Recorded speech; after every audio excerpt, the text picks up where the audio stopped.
Toi folo fatu ma fatal fatu ya te oile wo pele me se fo ia tatou pa anga masani o tatou proklame ne le sona o le fa moi ya ilona le sona muli ne o nei fo kwata mo tu sanga lua fe lua suma tas fa afta ile tu fa so po mai lo so fu ya me se fo iso mato wola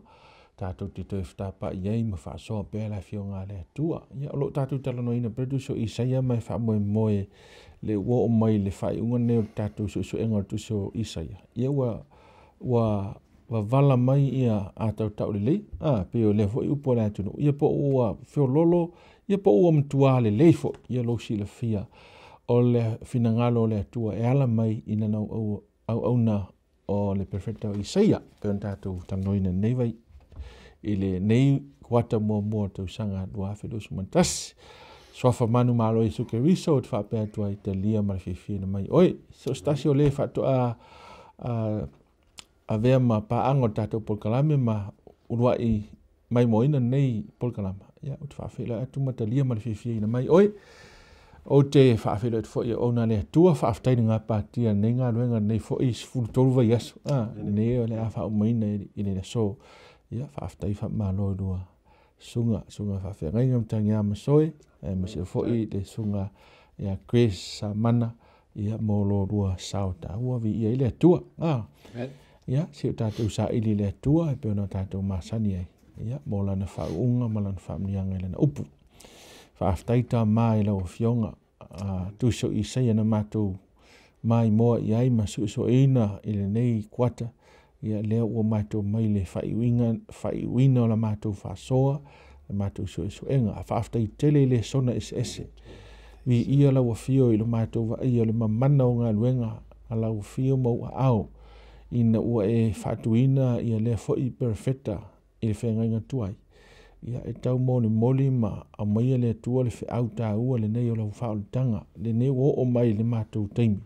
ia le tua matu faftai tele lava o fatau nu tele o va inga pe ona matu faita wina lo fionga itu so ISAIA pe ole ngaluenga mana ma ngaluenga sili al faola Yesu Kristo lo matu li imal faola faftai tele lava le tua a le o matu tu mta iatu ia ile fai unga me lava le aso te toi fa pena ona toi te pu ai ma fa wina ma toi Fuataina le Lalolagi na pa watu le ngasala amen e toi ta pena ina matu ala i au nei Lesona me se nei Lesona fai ina ia matu ta pena i le aso wa lata mai fa afta Yesu lo fa fonga mai amen ya ole au tu tato Lesona nei ole toi fa nau ole fonga ele ia po le paneta nei uta ua le paneta le Lalolagi fonga ele ya sunga Chris sa no ia tato fa le va o tato Lesona muli nei ya ole tawalunga le o tato Lesona ole afo o tawalunga foi le ole fe awa le tu il tu spa ia to le mele la ona ta o tele ia le tato sa ili mal tato so ele fionga le tu wai ele ia se me e yeso no winga pa fa pe leson taunga mon ni la po a me tato te faia ai le yeso na sini ma so na fa mo ma so no taunga e no winga e fai fua ia tato ngai yo ia le ma tato fewai mo atu mo mai ai e o ngao ia fa mo fuanga o le fionga le tua o tato i loa mai ai le amatanga o le susu ino le fionga le tua e atotoa e yelo na amatanga e fo lo ngatanga le ho e le no fetalai le fionga le tua o le alefa male o beka o le amatanga mal ngatanga ona langa e atotoa le ma e le ta penga le tua me e tu sai molo na fine ngalo ia me e fa sino ia tato nei la ingatanga so mela nai fa te o tawalunga le o yel tato Lesona ma le fa marasianga mai fo iole o tusia ISAIA mo tato wa ole autu ato le tato kwata le o fai o le so le ta o fa mafana yo tangata wa silfia le tua le o se a onga fai ngo fie ma se savalinga fai ngo fie le fo ile le fa savalinga o tangata mai le amatanga i lona fofoanga ma le ato to me na saunia le tua ma tu tangata ma ta penga uma le tua me uma ina ia mafai ona mau ato to le tangata le sili ma le wow fa manianga le tua le ta e la fionga le tua o le ola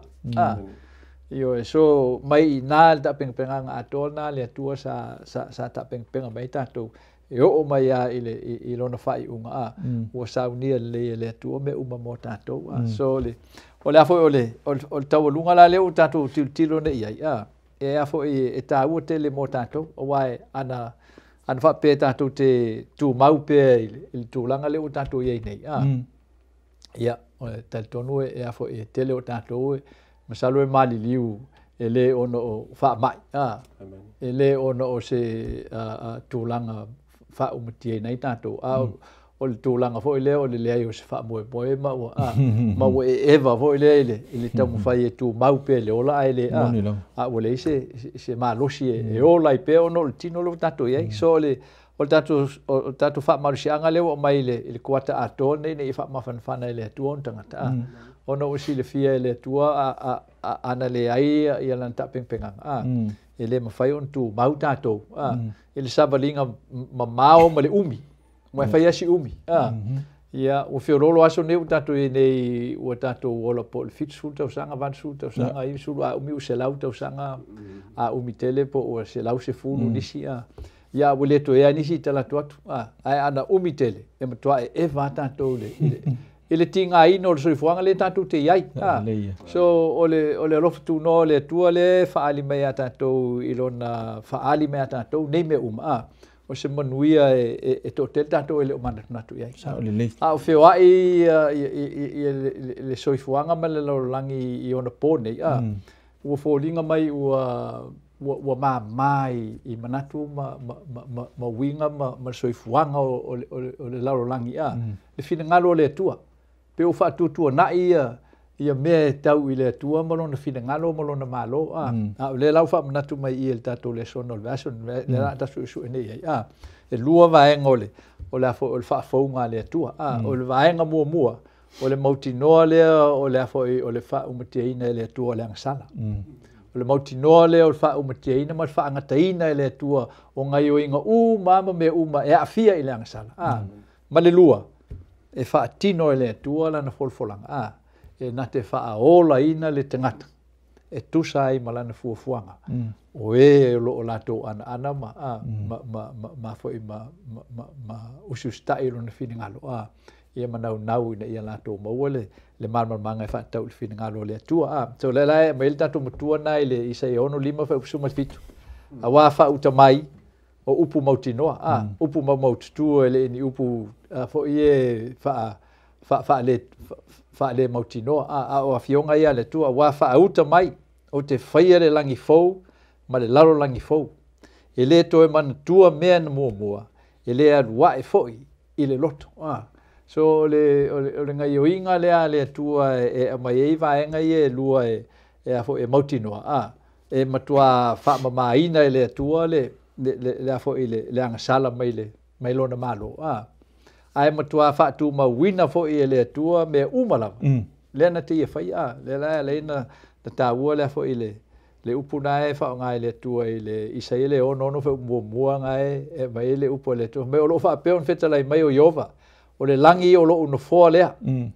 o le Lalolagi o le me tu ai o vai le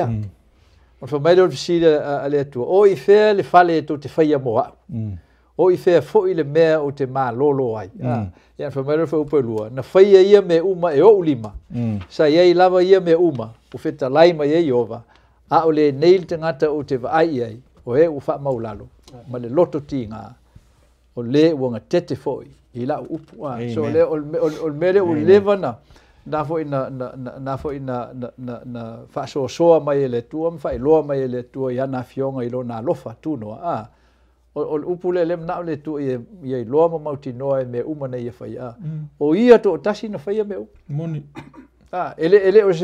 se upu e pe on tatu tam fai fa besenga il tatu tulanga fal tangata ele o se upu fa maulunga o le upu mau tu mau sali ina ia matua i ulu fia ai tātou ni e tātou loa. A le ai le atua, e le mawhaina iei mea iau tātou vai iei ma loo tū mau e tusa i ma le whina ngalo le atua na ia whai ai. Pe a le ai le atua.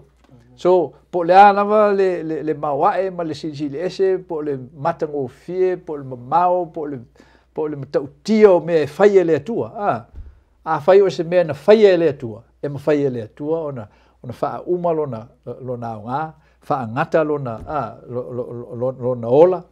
ia ai toi whai e le atua se isi mea fau. A o le atua aia, e le ma whai e se mea tasi o na vese le atua. So le mele le mana o le atua ia owa ni ngalo e tātou lang, o mele na len pa u tātou mai le whina ngalo le atua, o tātou masalo mia le ami o tono o le atua. Malana a fionga e whetalai mai ai, i lona alofa, wa usi le fia le atua. A ia le wha tonu ma wai ma taitai ma wha sino le ala il tangata. Po seisi a mea na ia whai e ato e maangeru. E le mawhaintu maula tau le manui o le ola. Ona langa o le ola le eta noi le atua. O leiti tonu ia te ia. So o mea umai whawhato o le atua. A le pipi le atua pe whamai le afo i le tusio Ioane. O ia o le vine moni. A o la i tātou. A le pipi le la i le la. E le mawhai o na fua. So o nai vaenga ia e whamatala mai e le fina ngalo le atua le la tati tilo e le tātou le sono le vai aso ni. Ina ia wha mausa li le lei o tātou loto. E o mai la fo i lei ungo me mai o tātou iai. So ia awani o tātou nofo whaatala noa. I la fionga le atua, mōna waloanga e whaasino i teimi o tātou iai nei. Mōna awa onga. Le o tele na la fuai e tangata mai le tuspa ia. Ma ua pongi sai le savalinga le lautele. Ia mai una tātou wola i pese i o tātou wola sa wā. I ro tātou wāno nofo mo tātou uso tangata. O tea mai a tātou le mata alofa ma le hanga le lei. E te tau on wha atumu nei tātou e meise ale lata mai o le ungo me uma. Ona langa o saunia le tua me uma ia mo tātou uma. E le o saunia wha pitoe le tua me ia na mo se vaenga po se totasi. O saunia le tua mo tātou uma. Alisi na vaenga tāua le il tātou Lesona. Po le ala mo le fōlinga mai ua matua te mo fuli tua tangata i le tua. Ai saunia le tua le awala. E toi ta tai mai uma tātou. Ina ia tātou woa i le salamo. Ia ma tātou fo i le tua. A manua mo le tātou apanoa. Mana i tele o e sau noa i le toi Fuataina po toi whafoina i le tua o le Lalolagi nei tau te iai mali. O te nofo mo mawhau whau i o tātou a inga ua ia pevia o tātou.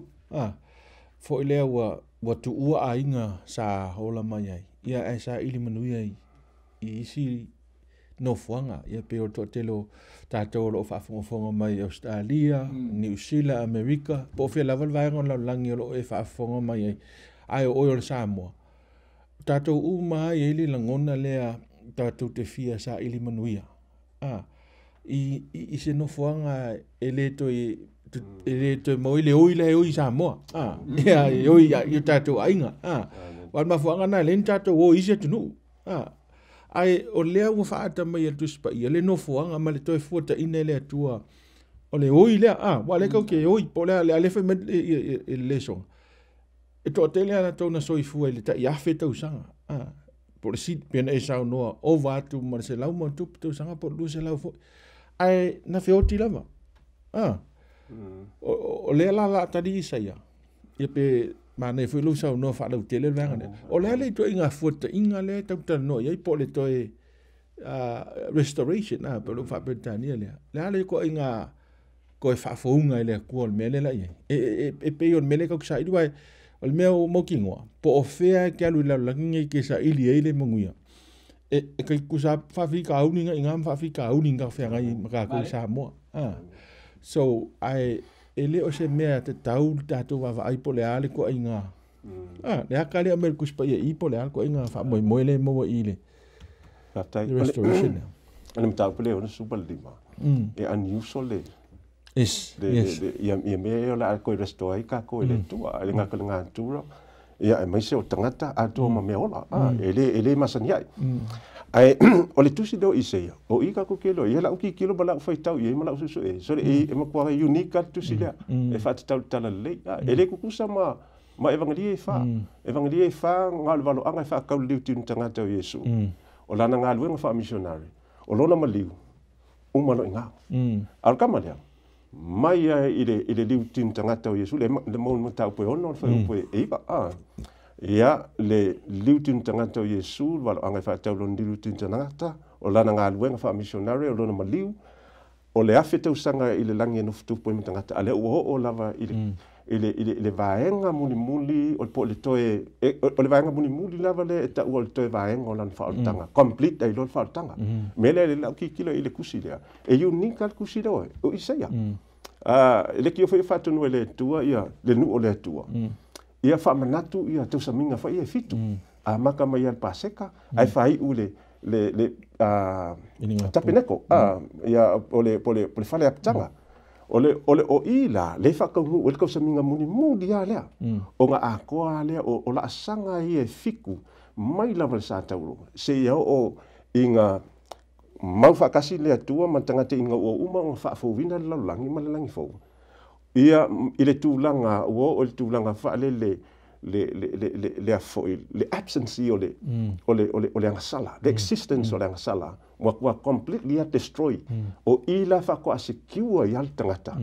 mai le sio manga male presence ole sala fa ko complete de do inga le fa tangata inga wa makwale ya se sala le ko yesa kangi le kupunga le sala o nga awe so song yai mai la ko fa se ngai complete lo le absence ole sala ia fa ko complete lola ia le faltanga mede o mede le kawe ke esa la ki kusi da ia wa e siria ko ngai lo e mangia o le kusi le la ki ko mai ai le plan ale kua mo faltanga le la ki le suma lima e ei me ia lo ta u mai e fa tau o le afa ia le tua vai nga mo ngai mo fa punga suma tolu si o suma lima o me ia le afa ia le tua before ele fa mai na pe la fa fowina le langi fo ma la langi fo ngai ka mai ngai fa punga suma tolu fa mai o le mele o lo fa pe ona fita lai mai ai o le li o yo va fa to mai e ai o ona o to te fia ai va mai fa uta e feinu o ona o to te fia feinu fa uta e oli o ona o to te mama fauta e ala langa ona o le loto fia o to te fata yo ona o le loto tinga moto yo ona o le loto momo o me o le akukupu le kenyo mala just before ele ia fio mai Yesu a makalolea o me o le afa le tua makaudia ke mile e pa o mala o le afa mtie le tua il sisi o manga o le ele o le sami o le vai o le afa mtie o sosesia le fa lango ile o lo o tanga te soifua ala afa uma kia le ai fa mai fa mitalanga a perfetta fa mai o le a il kemilia o le afa fanga ile tua ia ma fa inu ia tanga to le tua il kemio mala fa mai lo la ia le ai o lo fa ipele suma lima e uma lo al kemilia o mala a fio mai Yesu fa mai lo e tu foi o to ingoa e fai ia i fetu ai o filfilia e au fa mai lo le vaenga boni mule fa mai e fasio tia foi o to ele li o yova o ai e fa ingoa e ia o ana ona i se tasi ngoa o lo binga e muni ia i me ia o le a fa se nga ila to mamala ia fa ko fa matia lo le mo mai le fa dinga mita suma liba ia mai fa le punga suma le valu se o fa upu e lu suma tas e fa kia la ka mi le nga lava ile populo o Yesu ia o ngo mai lo le fa upu le suma fitu ia sui lo le vainga le la lava ai le kai mila ia le la fa ye lo le tua le langi fo ma le la langi fo o mela ia le la ali me ia aniuso ia le ele masania ia po me ia le a ko restore le tua ia mo tangata mal si o manga ia to me ola uma fa mai le fa upu le suma fitu fa mai a wa fa ta mai o te fa le langi fo ma le langi fo ele to mana tua me na mo ele a fo ile loto me mo le o me ma le anga yang ka ko ia e o aki ronga e o ingo kanka ko ai nga milianga e le sao e le ko mangkua e tili e o ve ka ko me se fai e ko ya e le ko isa mo fa mai nga uma e fa suma le valu fa mai ai pe tai ia o to o ma fia e fa va ile me o te faia a wa fa uta o te faia Jerusalema ma fa fia o te faia foi lona nu ma fa o ai po le mele le kala ye po le mo le ko ni tom tau pe lu fa iba fa mai o me o ta pena le tu mo tangata o me le va ai mo e se le i fa longo mo intalinga le yo o fo i le loko ai on tangata le mo mai le tau punga yo ngo suma fa tu se ISAIA fa upeton o le kala se o manga menga le kala i lang o le kala i me le af longo winga o le ama ko surprise ka ko i me yo la fa le tu mo ta yo mo i ma fo le yo mo ai se me ka ku kile yo i au me piko siri nga manga i o Las Vegas e vi ka kile yo ya fa already ka maka ki fa ia ai pita i mea ele ai ia o pole afo se musika po se pese piko siri on ka fie ia manga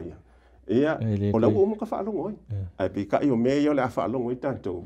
i pe senga le langi ia makua surprise ka ko ia ma me le yo mo mo tanto loto il vai punga suma le iva fai mai o te fie fo Jerusalema ma o lo no ele to la mona i le leo o se tangi ma le leo o se alanga le longa vinga makua le ko ia se kinga le ko ia se poponga solo ia le tua lo mata ia ma tulanga uma lava e ia fa no noanga me fa pena fe polus fulu fa mai e le to ia i le mea le tama mea pol to ina ma le anto to onaso awa e o tili tau le lea ua se laun ona tausanga au le ua sala ua se laun ona tausanga e fitu ina oia o le sila le mea e ka ua e ka unga kau mamla mai le se senga le vale o le cap le mai Afrika usanga anga idea ele amatanga o le langfou ma la langfou o ile tau tala ia makaudia a fa pe o le nga fioki ni pepe ia pe a fio mai fo Yesu o la so ifuangi pepe a Milton e o ku le Afrika usanga le o maku o longo vinga se fam talanga ele amakanga langfou ma langfou o le ko iska ko inga ele ko isa se pepe me fresh al kala vo amingi o longo vinga e kwa enjoy ya ka kule manga yo me uma atotonga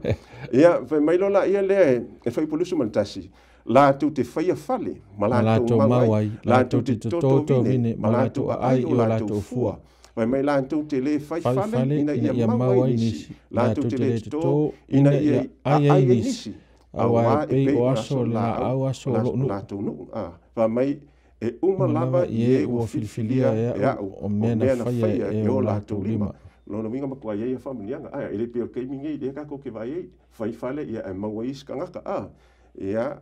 fai fatoanga ia ai isi ia e pita i mena longo winga ele ko isi se e pai ngalu uma tangata ele fa lango lesi ia e fai mai nesi me ai matulanga me uma la fa pena pe ngai de ngeso ifanga ka ko ke olai e fai pulu suma tolu fai mai la tu te le ngalu e fua la tu te fana nau ai le tupu ai la tu vale a wa o le whanau o whamanuia e ova i la tau a toa mai la tau e te tupu mai i a te la tau o le langi le saunga koe le Afrika usanga e le koe whaiko olua ingisi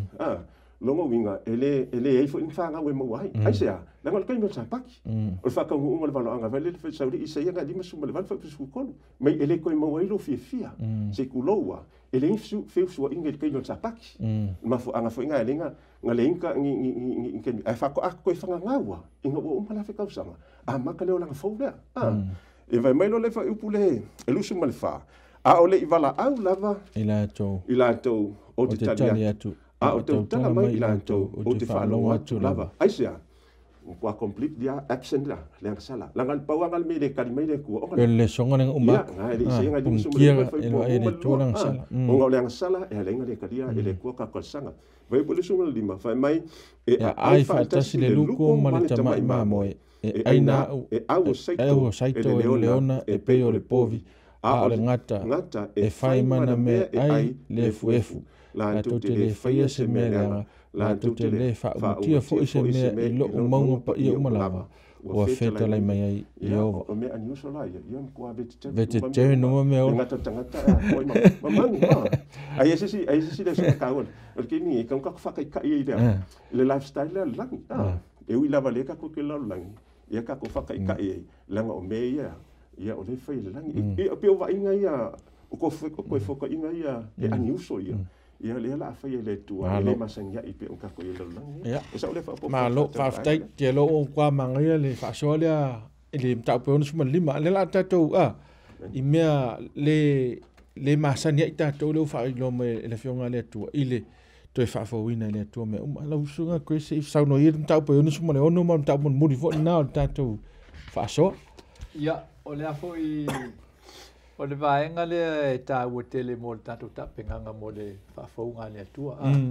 E le o le teimil na o le afo o le langi fau ma le lau langi fau. O le teimil nei. O le teimil nei e sili o na tautia lo na tā ua mo le tapenganga mo le whaafaunga le atua. O le mafuanga. O na langa o le enga lue le atua ina ia whaamama tātou mai lang sanga. A o le ia fio mai Yesu. E matua whaamama i nā tātou e le atua mai lang sanga. Le aleino tautala ia le perfeta ia Jerusalema mwhai mai e auto oli whaatasi mai Jerusalema ma le mea o le au whaia ia te ia. O no le ekalesia le ale atua. O le vaenga tā ua na wana le e afo e manao ia le tātou Lesona i tātou i tiro i le e vaenga ia e tau o le whaatosina le atua, o le mana o le atua e tosina atua i tātou ia te ia. O na langa o tātou, tangata ngasale matua le mawhai a, o na tātou tosina i mea wha le nganga. O matua i leanga ia i tātou, o matua ui tātou i le amio ma le winga o le angasala o matua le mawhai lava e tātou, na fo i le atua, pe ana le eila le alofa tūnola e o le atua. Le tau tala i Paulo, mawhamai Paulo, uoia Jesu ke riso le o alaion tātou maua le whaolitanga. E le mawhai o ne Jesu tātou avanoa mo le langi fau, ma le laro langi fau. O le alofa tūnola le o le atua. Le mana o le atua ina ia whaaola ina i le laro langi. O le si le vaenga sili o na tāua le e malvaenga le ta o ngā luenga whaatala i po ngā luenga wha missionary. Ia ma e ta itai me o tapo inga. Le wha sino e le vaenga le ai le i o le ngatanga wa le vaenga le tautala i Peteru pe a tātou whaitau le Peteru ruam tau po tolu ma. Ia ma to fa manatu mai Peteru a tātou o na aso e ngatai e o mai e ta wemu mo fa mai o fe o ye le o fe o ye le afio mai o le li o le o talu on feoti o matu tu o le ai tu mau me uma pe ona saua ia mai la tanga le fa manatu mai Peteru ngalo i tangata la ia le fainga le tu o le Lalolagi ma fai le tua le langi ma le Lalolagi i le vai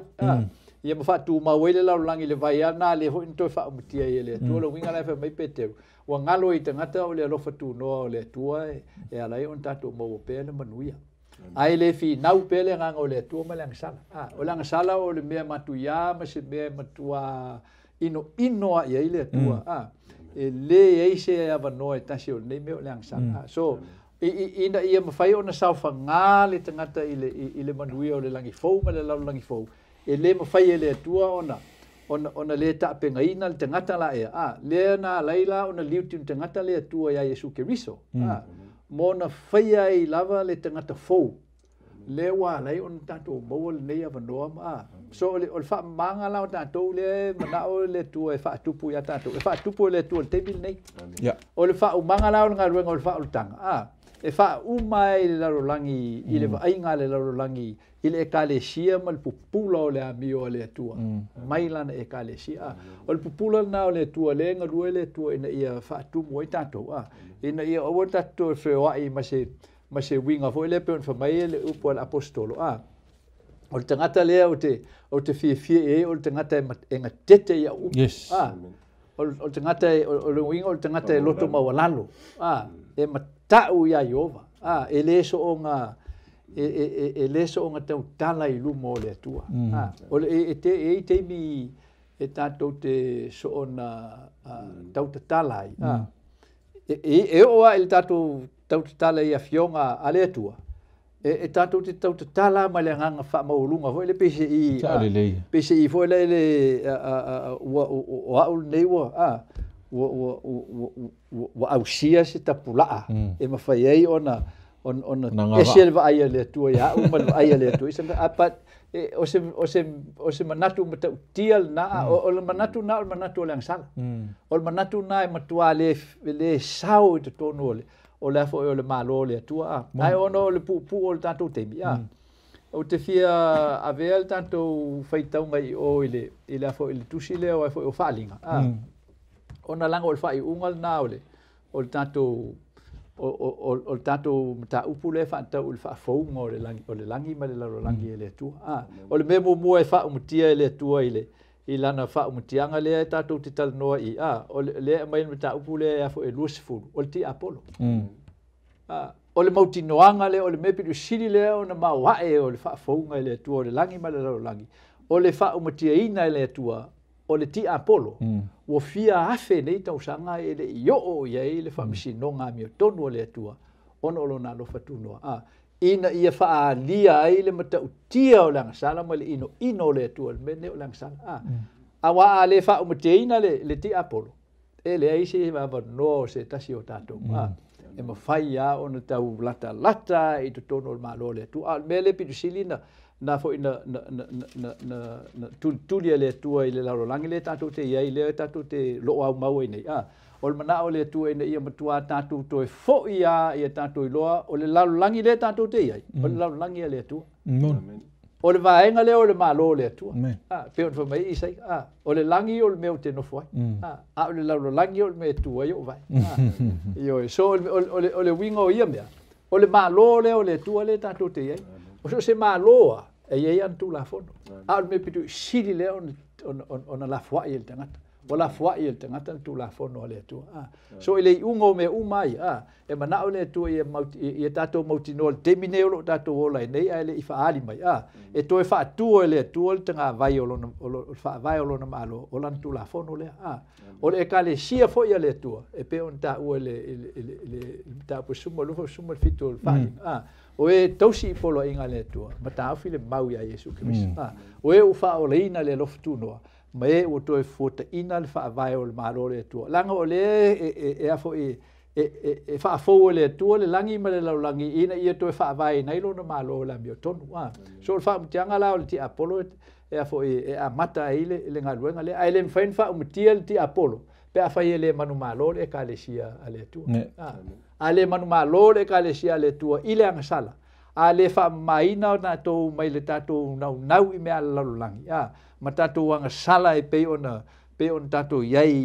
i le tulanga le tato te e tato le fa mau lalo lu mo le tua e fa noina tato le tua me le lenta o tele le fa au fa to ale tua le mo te mineo tato ye o le fa au mo mulia le tua le lalo langi ina ia to fa ia ina lan tu la fo fa ngo fie yo le ole fai ngo fie io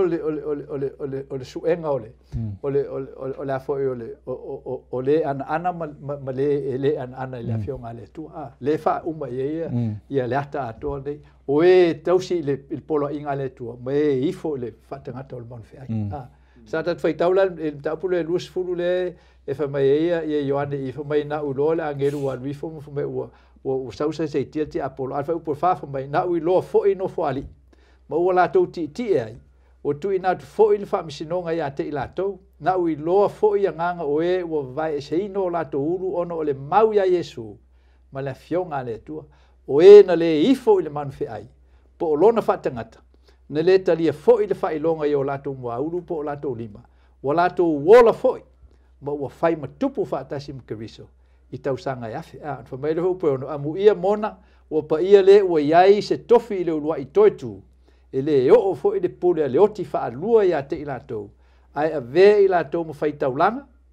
ale atua ma keriso latou te fai matupu fo i fa tasi maia i tausanga ia o le kale sia le tano ile tua le o vai Ioane i ala o ti i no fo ali i le langi mo le afe tausanga e afo i le famisinonga le tua o ina le o fa fo i le tua le langi male la langi so o vaenga tāua ia le mana o mia tātou te iro te minau tātou ia o tātou tutu nei le teimi lea o le asau nia ia le tuol wha o tanga tele o le to tele o i lātou pe o le vaenga le tau i tātou mau lea o e na vai seino o lātou ulu ono le mau ia Yesu ma le fionga le tua o e o le asau a ina i le toe suenga lava o le au wha maoni i le atua mo lona malo o e tausi i la fo il tu la fono le tu fa manu sa pati sfitu le tu e fa fe ngai mai o le a fa o la ina o la to vai le vai se no ulu o la to uso a tangata ia o le a fuli mai i le tua no le a whaalia i le tua lo na alofa tu noa mo le laulangi ma wha maonia e moni ma wha maonia na upu a lea lo tatou iei nei te mine lo tatou iei nei langa o le folfolanga le tua le mai mo tatou e a fo e tau mai a tatou le wha upunga le tua le a fo e tau mai o ane i wha pulufu tasi o le a fo wharinga na ui loa leo le langi fou ma le lau langi fou o wa ma vai atu le ulua i langi ma le ulua i lalulangi o lea i fo i se toe sami na u wha alongo fo i le leo tele mai le langi u wha pēr mai wha auta u wha tasi ma tangata le whalifta whai o le atua e mau fo o ia mai latou e whai fo i latou mo na nuu e ia te i latou le atua lava o lo latou atua ia o le ata lea o le a fo i le wha fo inga toi wha fo i tatou e le atua i le mafutanga la lata mai ia i le to me fai ele anga sala o na tineia le vala ia i le me fai o le atal na o le ekalesia o le ta o paulo o le ulu o ke viso o le tino i tatou iona i tu tino i tele o e o fa ma ina i le tua i lon toto mai ala to anga sala a tatou le o tu langa la e le me fai on tatou ai le langi fo ma le langi fo so o te inga na le mai le tua mo tatou i ine me fai on fa tau nu ia tatou le fina ngalo le tua le ia ni e veta tatou o le nu o le tua e susulu i le mamalu ma le paia o le tua ai le i o mai le ngata ango me umalama a wale fa o tanga o laulangi ona langa e o le toi ava noa le usaunia le tua le tatou te iei nei le ale nta ua tele le tatou tuli matai le langi fou ma le laulangi fou so a tatou le i o atu i o i le tula o le usaunia le tua se ngaluenga fo i fita ma le taua ma le mawalunga mo tatou o totoi le teimi le tatou te ola i la veai o tatou so atangata ma tatou mo tatou ainga ai le i o mai ngata ango me na lo fa aftai te lo o le ua o ma tatou le sona lona fai unga ona ua mai fo tatou teimi fa tu ngaina ia ai o te lo le a tuanga na tatou le sona le ua mon tatou tano ina umalava ia te leo umta upu e uia ele ia ili wa pe o le tau te tau fai ia o filia le muia me tau a tatou te fasoa ia e mwhai ona fasoa soa tuai i fina ngalo le tua tu so lan whautanga tu so ISAIA ia lo sumtangi ai sau nang whai u ia ai le whau maina tatou so enga muli nei ia ma wha mai ai lo tatou fasoa tai e le upu muli anga ka o mani whai upe lusu man tolu mai o lea o mai o le masina fato ava ia ma le masina fato ava ia o le sa pati ma le sa pati o mai ai tangata u malava e ifo mai ia yo luma o fetala mai ai iova o le upu moni le e ke mo mai o le sa paki e ke mo mai o mta lima suma le valu fa pe suma lua fa mai ia o ko ya kia e me o soloia mai anga mua o le me le fa ingoi o ko o ya kia e solo o ia ai o le fa pe suma kolu o le fesili o le ale me o solo ai o mai lo fa ipo sumal ko fa mai wa mai awangi o ko li li ese ko vai mai la ko solio la sapaki awangi facing al wenga kas ya awangi fa ye ko lava loko awangi mawai lo ko lava fia ma awangi ko kala ya o ko lava upu ia fa mai la o le winga nga fa mitananga ia ko ya kia e me o solo ia a fai wa te manga ko is tanga te terminei a fai o le aso lu yaso le kapua itanga te il terminei o le aso mongia o le ale mafo anga le ko fa konginga le ko fokai ai sia me wa le ko fokai langa wa ye le sa pa ki le wasui wa soloia e manga o mila le tua langa o sa pa ki le aso ngo fiko le va yaso le fa ko le tua mai e tena ila matanga e ko o lava ila ilangi fou malang fou e ko fa kuinga so ole mana onga ole tua ile ngei a kwata antoa ia ile ngei fo i nga ka yo ka kuma la mai le plan le tu mo fa tanga ia ai mai se ia tu langa o tapla mo lunga le tu e tau to sitia ia ai mai se lava ia tu la fono le lon fa le o kwa klopo along solinga na o mie le tu e tau to fa te pa i tatou ina ia mo fai ona toe toi Fuataina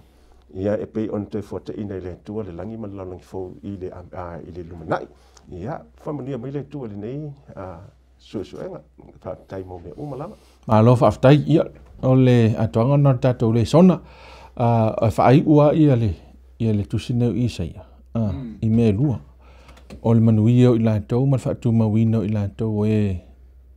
alolofa i le atua pe na lo fa lo tele mai ia male ma le yo ila to ele usta ia fina ngalo le tua le o fa mun ya la le o te fi fa ma faina fa mai ele ngate etapa isa pati ya fa mai a o le langi etapa ya e o mai tanga te ifo ya te ia sa pati uma ai ele ngate la ina al fa unga le pi negative ai ave o se lapta inga fa mai la to yo fa ola ina la to te watu fo ma la to mata i tino tanga oti sa fo vale ya te awa ele mamate o la to wilo ele ti nei fo ilo la to wafi ino sia fo ila to tangata umalava ole unga la na ole ele manga ia ele mana ia mo tangata lava ia ole fa ola ina ma ole aisa se va no le tu ilona soifu mo lo no ele tau unga mele le inta o tatu fa so name ta upa suma tolo tu so ISAIA ia tatu te talo le tua ia I ua e lau fa unga malo filfilinga ia ua mo le tua ia te oi me umalava ia fa tu ma winai oi ma ave o estas ia e le aso le to e Fuataina le tua fa fo winai le tua me uma ilana fa tanga so fa mo le tua lo sunga fa mo le tua ia te o fa funga mai ia u lau fa unga le tua fa ola ina fa tasi tatu uma ala fa tatu talo le tua fa aftai mo le nea manoa sa matou fa so ai lo fina ngalo talo ia e fa tu ma wina le I fina ngalo so stasio fa yo na mai mo ina mai le nei pol kalama ai sili le I ta pena ina I matou uma te to tasi mo le aso tele le aso e te tau I masui ai a le aso fo I te mai ai le tua le fa manuanga mo le tangata fa maoni matu mau ya te oi ia vi ia la fio I se tasio la fa ola ina il nei fa so ia matou mana tu ai le nei fo ita ya o mana nei aso na matou fa so ai le nei ta upu ta ua fa manu ia le tu ia o nei o fa so ina pelo fina ngalo ia patasi ma nei inisi fo yo Lesona la matou so ina ko ta fo e mo moli tu ai lo la to so ifo ma so matou ola ia vi ia oi Yesu e fava lava amen